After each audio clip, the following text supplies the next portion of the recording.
très chers compatriotes, il vous souviendra qu'en date du 24 mars 2020, j'avais, par l'ordonnance numéro 20/014 du 24 mars 2020, proclamé l'état d'urgence sanitaire sur toute l'étendue du territoire national pour faire face à l'épidémie de Covid-19. Cette grave crise sanitaire qui affecte le monde entier a rendu indispensables les mesures prises au niveau national pour agir au quotidien. Ainsi, après la première vague des mesures décrétées dans l'ordonnance précitée, j'en ai pris d'autres, rendues nécessaires par l'évolution de l'épidémie dans notre pays. De manière générale, toutes ces mesures associées à la bravoure des équipes impliquées dans la riposte multisectorielle ont permis de ralentir la progression de l'épidémie à Kinshasa et de freiner son expansion dans toutes les provinces. Grâce à ces efforts, nous sommes parvenus à réduire la mortalité très élevée au début de l'épidémie de 11% à 2,4% actuellement, avec un nombre de plus en plus croissant de guéris. Davantage, nous notons une tendance à la baisse du nombre de nouveaux cas au cours de ce mois de juillet.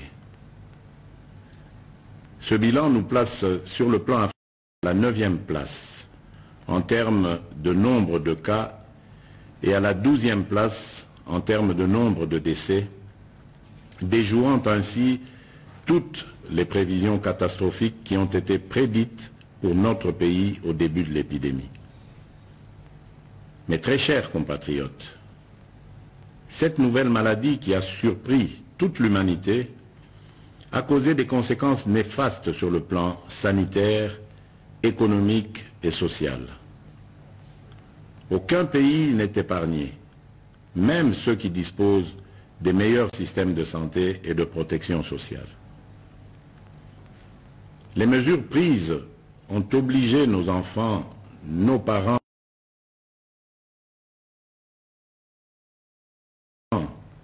agents publics et ceux du secteur privé à rester confinés chez eux. Elles ont impacté et continuent d'impacter sur le fonctionnement des institutions de la République, sur les entreprises publiques et privées, ainsi que sur les relations bi- et multilatérales. Les leçons et expériences de 4 mois de lutte nous ont appris que nous devons vivre avec peur ni stigmatisation. Nous devons ainsi adapter nos stratégies de lutte et de prévention contre ce fléau en tenant compte de cette évidence. Face à cette réalité, un consensus s'est dégagé entre le Parlement, le gouvernement et la société civile, ainsi que le secteur privé et les partenaires techniques de sortir de l'état de lutte contre la Covid-19 à travers des mesures sanitaires, administratives et de police non dérogatoires aux libertés individuelles et collectives. Mes très chers compatriotes, aujourd'hui, 21 juillet 2020, à minuit, prend fin l'état d'urgence proclamé pour faire face à l'épidémie de Covid-19 en date du 24 mars 2020 et renouvelé à 6 reprises. Les mesures y relatives cessent d'avoir effet. Cependant, il doit être clairement entendu que la fin de l'état d'urgence ne veut pas dire la fin de l'épidémie de Covid-19 dans notre pays. Par contre, c'est l'indication pour toute notre nation de revenir progressivement à une tout en respectant les gestes barrières et d'autres mesures y relatives. Il est donc question de faire l'équilibre entre notre santé physique, celle de notre économie et la stabilité de notre société. La fin de l'état d'urgence implique le retour progressif à la vie normale en respectant un certain nombre de préalables par rapport aux mesures sanitaires qui seront de stricte observation et à la reprise des activités en fonction des secteurs concernés et suivant les dispositifs mis en place par les autorités compétentes.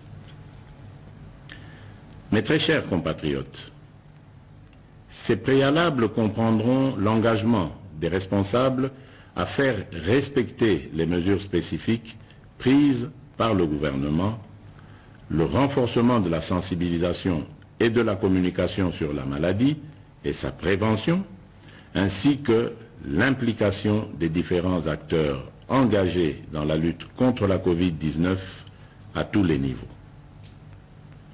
Quant aux mesures qui doivent accompagner le retour progressif à la vie normale, j'instruis ce qui suit. Premièrement, à partir de ce 22 juillet 2020, la reprise des activités commerciales, magasins, banques, restaurants, cafés, bars, entreprises, etc. La reprise des rassemblements, réunions et célébrations. La reprise des transports en commun. Deuxièmement, à partir du 3 août 2020,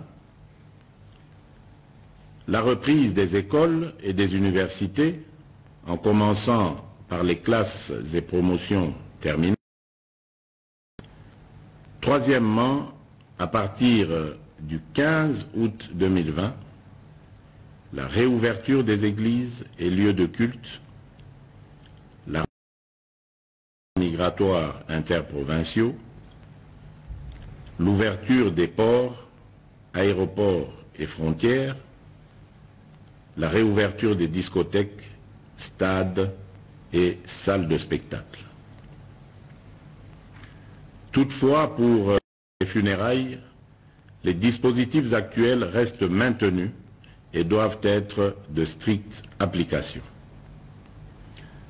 Dans ce contexte, il sied de préciser que les modalités pratiques de reprise dans les différents secteurs seront déterminées par les autorités nationales, provinciales et locales compétentes. Sans des mesures sanitaires qui doivent impérativement accompagner la reprise, je rappelle la nécessité d'observer partout et en tout temps les mesures barrières ci-après. La mise en place des dispositions de contrôle à chaque entrée impliquant la prise de température, le lavage des mains et ou l'application des gels hydroalcooliques, le port correct et obligatoire des masques dans les lieux publics, le respect de la distanciation physique, le contrôle et le suivi de l'état de santé du personnel public et privé, ainsi que la décontamination et la désinfection régulière des lieux d'activité. J'instruis le gouvernement de la République et tous les services habilités de prendre des dispositions nécessaires y afférentes. Aussi, je réaffirme mon engagement à la mise en œuvre du programme multisectoriel et d'atténuation des impacts de la Covid-19 en République démocratique du Congo que j'ai lancé le 18 juin 2020. Ce programme, qui est toujours en cours de mise en œuvre par le gouvernement, s'articule autour des trois axes ci-après. 1. Riposte, surveillance et renforcement du système de santé. 2. Soutien à la stabilité économique et relance de la macroéconomie. 3. Atténuation des risques et soutien aux populations. À cet effet, j'ai instruit ma task force, le comité multisectoriel, le secrétariat technique le ministre de la Santé et le ministre, ainsi que l'ensemble du gouvernement, de demeurer en alerte et de redoubler d'efforts dans la surveillance et la prise en charge de cette épidémie. Mes très chers compatriotes,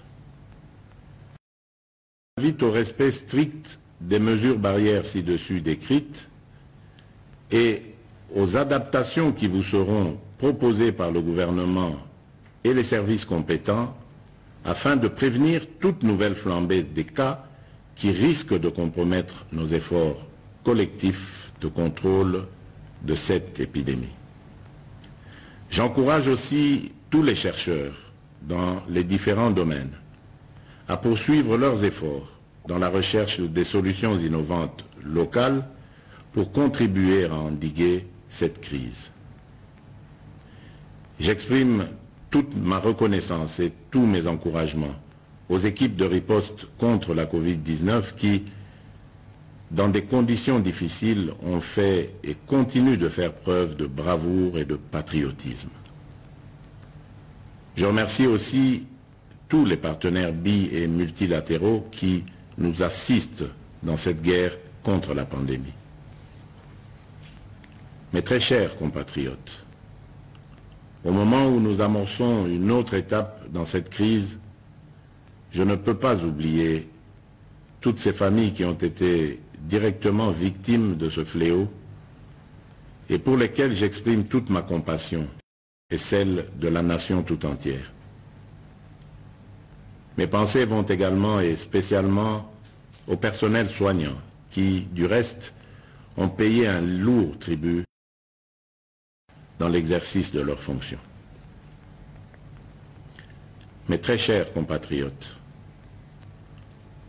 notre devenir et notre avenir dépendront de notre conscience, de notre comportement, de notre discipline, de confiance et notre foi en la grâce divine. Que Dieu bénisse la République démocratique du Congo. Je vous remercie.